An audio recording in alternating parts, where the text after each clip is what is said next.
नमस्कार दोस्तों, आपके अपने चैनल हमारे संस्कार में आपका बहुत बहुत स्वागत है। आज हम आपके लिए लेकर आए हैं तुलसी विवाह की कथा। लेकिन उससे पहले अगर आप हमारे चैनल पर नए हैं और अभी तक आपने चैनल को सब्सक्राइब नहीं किया है तो आप सभी से हाथ जोड़कर निवेदन है, प्लीज़ हमारे चैनल को सब्सक्राइब करें, वीडियो को लाइक करें, ज़्यादा से ज़्यादा शेयर करें ताकि इन कथाओं के श्रवण का लाभ और लोगों को भी मिल सके। बेल आइकन को दबाना ना भूलें ताकि हमारी आगे आने वाली वीडियो की जानकारी आपको नोटिफिकेशन के जरिए मिल जाया करे। आपका ये छोटा सा प्रयास हमारे लिए कारगर सिद्ध होता है और हमारे हौसलों को बुलंद करता है, जिससे कि हम आपके लिए नई नई जानकारियाँ और वीडियो बनाकर आपके लिए पेश करते हैं। कमेंट्स बॉक्स में जय हो तुलसी माता की, ओम नमो भगवते वासुदेवाय नमः, हर हर महादेव लिखना ना भूलें। परम पिता परमेश्वर की कृपा आप सभी पर हमेशा बनी रहे। हमारे संस्कार चैनल की तरफ से तुलसी विवाह की आपको बहुत बहुत शुभकामनाएं। आज देव उठनी एकादशी के शुभ अवसर पर भगवान विष्णु के स्वरूप शालिग्राम जी का और माता तुलसी के पवित्र मिलन का आयोजन किया जाता है, अर्थात उनका विवाह किया जाता है, जिसे संपूर्ण सृष्टि के सृजन का आशीर्वाद मानते हैं।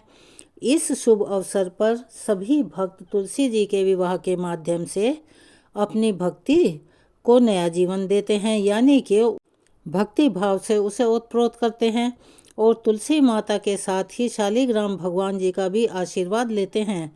जैसे कि गणपति भगवान को प्रथम पूजनीय माना जाता है, तो चलिए सबसे पहले प्यार से बोलते हैं गणपति भगवान की जय। आइए अब सुनते हैं एक पौराणिक कथा जिसमें कि तुलसी विवाह का वर्णन है। इस कथा के अनुसार सावर्ण मुनि की पुत्री तुलसी अपूर्व सुंदरी थी। उनकी इच्छा थी कि उनका विवाह भगवान नारायण के साथ हो। इसके लिए उन्होंने नारायण पर्वत की घाटी में स्थित बद्री वन में घोर तपस्या की। बहुत लंबे समय तक तपस्या के बाद ब्रह्मा जी ने प्रसन्न होकर उन्हें दर्शन दिए और वर मांगने के लिए कहा। तब तुलसी जी ने कहा, हे सृष्टिकर्ता ब्रह्मदेव, आप अंतर्यामी हैं, सबके मन की बात जानते हैं, फिर भी मैं आपको अपनी इच्छा बतला रही हूँ। मैं चाहती हूँ कि भगवान श्री नारायण मुझे पति रूप में मिलें। तब ब्रह्मा जी ने कहा, तुम्हारा अभीष्ट तुम्हें अवश्य ही मिलेगा। अपने पूर्व जन्म में किसी अपराध के कारण तुम्हें श्राप मिला है।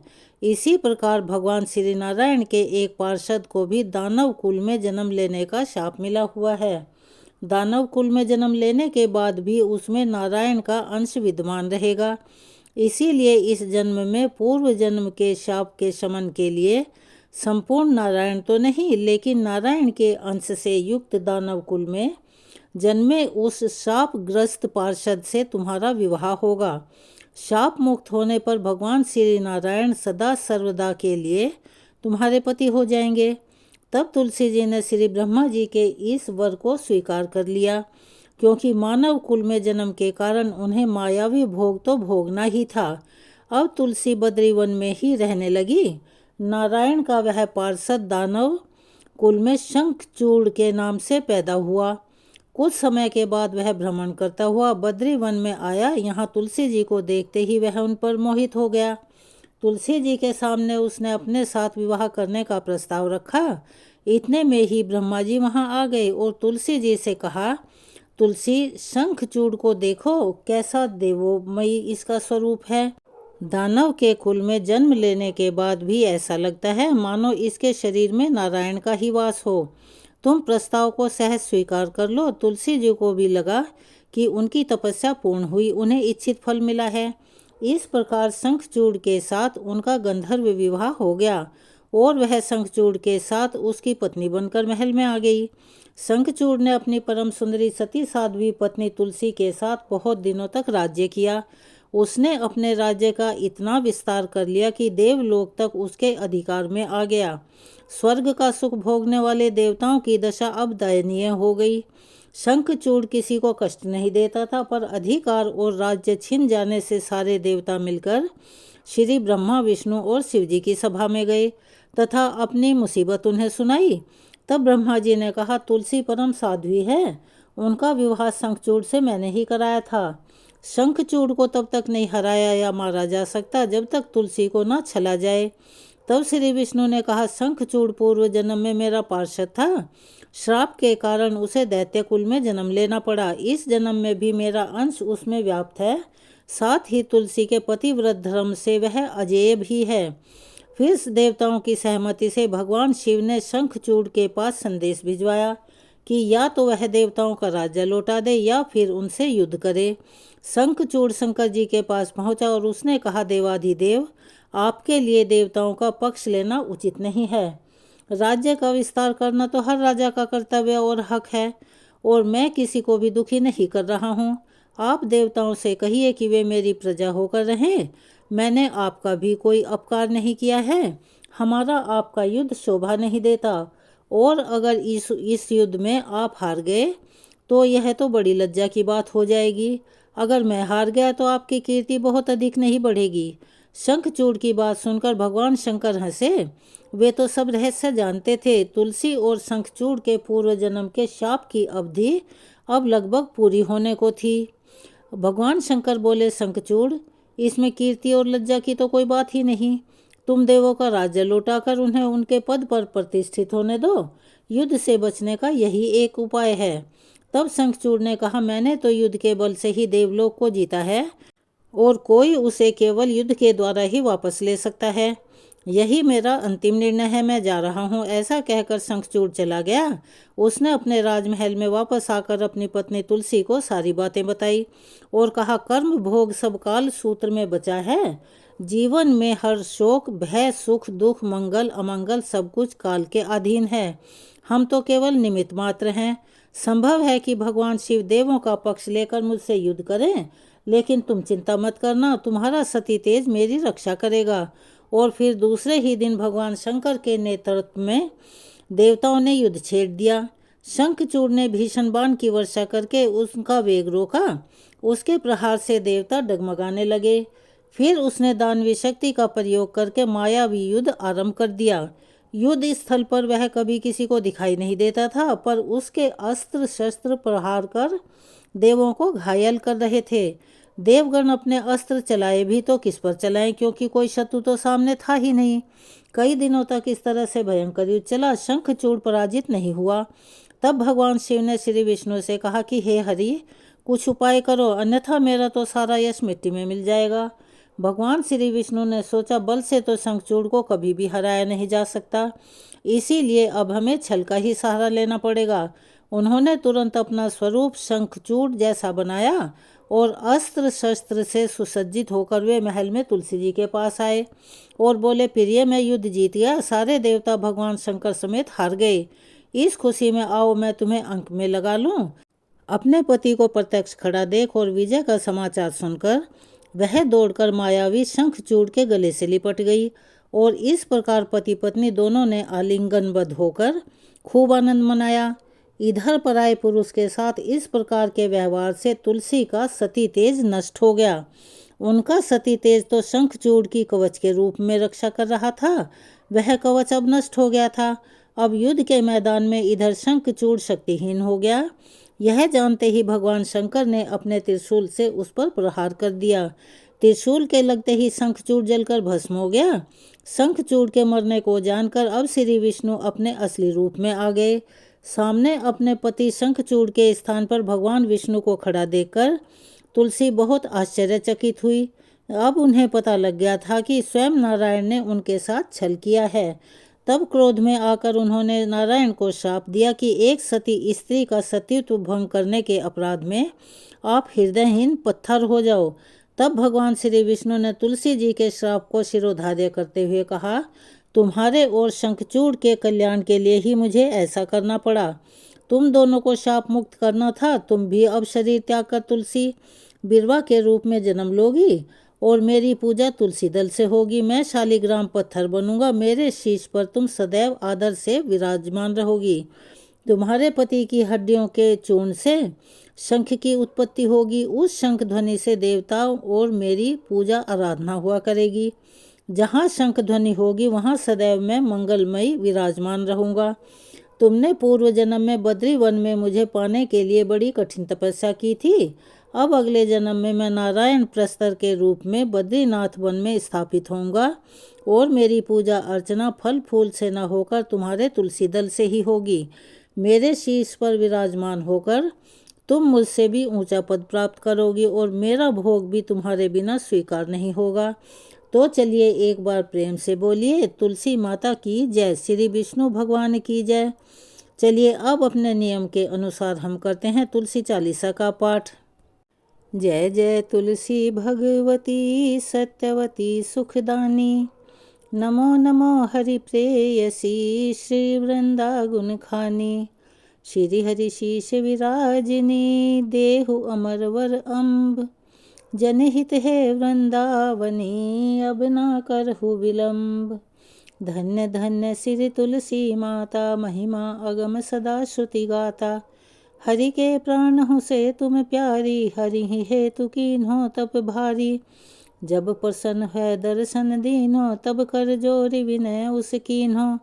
हे भगवंत कंत मम हो, दीन जानि जनि छाड़हु छोहु।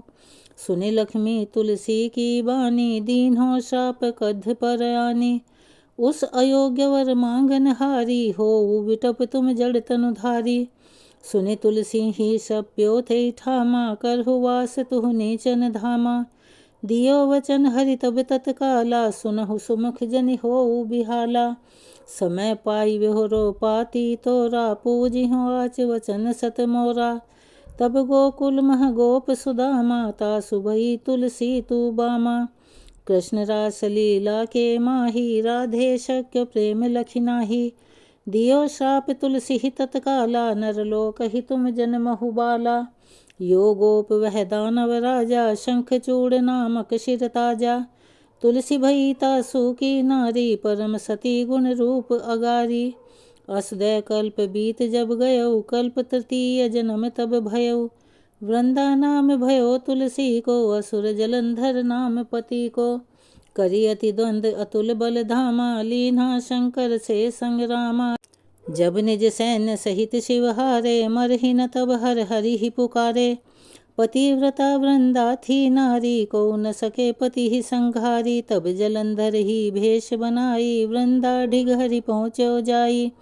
शिव हित लही करि कपट प्रसंगा, कियो सतीत्व धर्म तो ही भंगा। भयो जलंधर कर संघारा, सुनि उर शोक उपारा। तिहि शन दियो कपट हरि टारी, लखि वृंदा दुख गिरा उचारी। जलंधर जस हत्यो अभीता, सोई रावण तस हरि ही सीता। अस प्रस्तर सम हृदय तुम्हारा, धर्म खंडी मम पति ही संघारा। यही कारण लही श्राप हमारा, होवे तनु पाषाण तुम्हारा। सुनि हरि तुरत ही वचन उचारे, दियो श्राप बिना विचारे। लक्ष्य न निज कर तूति पति को, छलन चैह जब पार्वती को। जड़मति तुहु अस हो जड़ रूपा, जगमह तुलसी विटप अनूपा। धग्व रूप हम शालिग रामा, नदी गंड की बीच ललामा। जो तुलसी दल हम ही चढ़ई हैं, सब सुख भोग परम पद पई हैं। बिनु तुलसी हरि जलत शरीरा, अतिशय उठत शीश उर्पीरा। जो तुलसी दल हरि शिर धारत, सो सहस्त्र घट अमृत डारत। तुलसी हरि मन रंजनिहारी, रोग दोष दुख भंजनिहारी। प्रेम सहित हरि भजन निरंतर, तुलसी राधा में नहीं अंतर। व्यंजन हो 56 प्रकारा, बिनु तुलसी दल ना हरि ही प्यारा। सकल तीर्थ तुलसी तरु छाही, लहत मुक्ति जन संशय नाही। कवि सुंदर इक हरि गुण गावत, तुलसी ही निकट सहस गुण पावत। बसत निकट दुर्वासा धामा, जो प्रयासत पूर्व ललामा। पाठ करहि जो नित नर नारी, होई सुख भाषहि त्रिपुरारी। तुलसी चालीसा पढ़हि, तुलसी तरु ग्रह धारी। दीप दान करि पुत्र फल, पावहि बंधु नारी। सकल दुख दरिद्र हरि, हार हवै परम प्रसन्न। आशिय धन जन लड़हि ग्रह, बसहि पूर्ण अत्र। लाही अभिमत फल जगत मह, लाही पूर्ण सब काम। जेहि दल अर्पहि तुलसी, तहाँ सहस बसहि हरि राम। तुलसी महिमा नाम लख, तुलसी सुत सुख राम। मानस 40 रच्यो, जगमह तुलसीदास। यहाँ तुलसी चालीसा समाप्त होती है। चलिए अब हम अपने नियम के अनुसार करेंगे तुलसी माता की आरती। तुलसी महारानी नमो नमो, हरि की पटरानी नमो नमो। तुलसी महारानी नमो नमो, धन तुलसी पूरन तप कीन्हो, शालिग्राम बनी पटरानी नमो नमो। तुलसी महारानी नमो नमो, हरि की पटरानी नमो नमो। जाके पत्र मंजरी कोमल, श्रीपति कमल चरण लपटानी नमो नमो। तुलसी महारानी नमो नमो, हरि की पटरानी नमो नमो। कौन महीने बोई रानी तुलसा, कौन महीने हुई हरियाली नमो नमो। तुलसी महारानी नमो नमो, हरि की पटरानी नमो नमो। कौन महीने हुई तेरी पूजा, कौन महीने हुई पटरानी नमो नमो। तुलसी महारानी नमो नमो, हरि की पटरानी नमो नमो। आषाढ़ मास में हो बोई रानी तुलसा, सावन महीने हुई हरियाली नमो नमो। तुलसी महारानी नमो नमो, हरि की पटरानी नमो नमो। कार्तिक मास में हुई तेरी पूजा, मंगसिर मास हुई पटरानी नमो नमो। तुलसी महारानी नमो नमो, हरि की पटरानी नमो नमो। धूप दीप नवैध आरती, पुष्पन की वर्षा बरसानी नमो नमो। तुलसी महारानी नमो नमो, हरि की पटरानी नमो नमो। 56 भोग 3600 व्यंजन, बिन तुलसी हरि एक न मानी नमो नमो। तुलसी महारानी नमो नमो, हरि की पटरानी नमो नमो। जो तुलसी को सवेरे गाए, श्री कृष्ण के दर्शन पाए नमो नमो। तुलसी महारानी नमो नमो, हरि की पटरानी नमो नमो। जो तुलसी को दोपहर को गाए, खीर खांड का भोग लगाए नमो नमो। तुलसी महारानी नमो नमो, हरि की पटरानी नमो नमो। जो तुलसी को सांझ को गाए, श्री कृष्ण की आरती उतारे नमो नमो। तुलसी महारानी नमो नमो, हरि की पटरानी नमो नमो।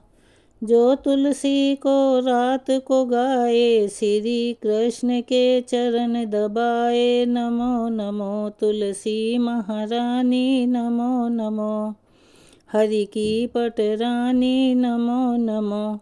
सब सखी मैया तेरो यश गावे, भक्ति दान दीजे महारानी नमो नमो। तुलसी महारानी नमो नमो, हरि की पटरानी नमो नमो। तुलसी महारानी नमो नमो, हरि की पटरानी नमो नमो। तुलसी माता की आरती यहाँ संपूर्ण होती है। चलिए एक बार प्यार से बोलिए महारानी तुलसी माई की जय। अगर आप हमारे चैनल पर नई हैं और अभी तक आपने चैनल को सब्सक्राइब नहीं किया है तो प्लीज़ हमारे चैनल को सब्सक्राइब करें, वीडियो को लाइक करें, ज़्यादा से ज़्यादा शेयर करें ताकि इन कथाओं के श्रवण का लाभ और लोगों को भी मिल सके। बेल आइकन को दबाना ना भूलें ताकि हमारी आगे आने वाली हर वीडियो की जानकारी आपको नोटिफिकेशन के ज़रिए मिल जाया करे। आपका छोटा सा प्रयास हमारे लिए काफ़ी कारगर सिद्ध होता है, इसीलिए प्लीज़ अपना सहयोग हमें प्रदान करें। कमेंट्स बॉक्स में जय हो तुलसी माता की, जय श्री कृष्णा, हर हर महादेव लिखना ना भूलें। अपना सहयोग और प्यार हमें ऐसे ही प्रदान करते रहें। धन्यवाद।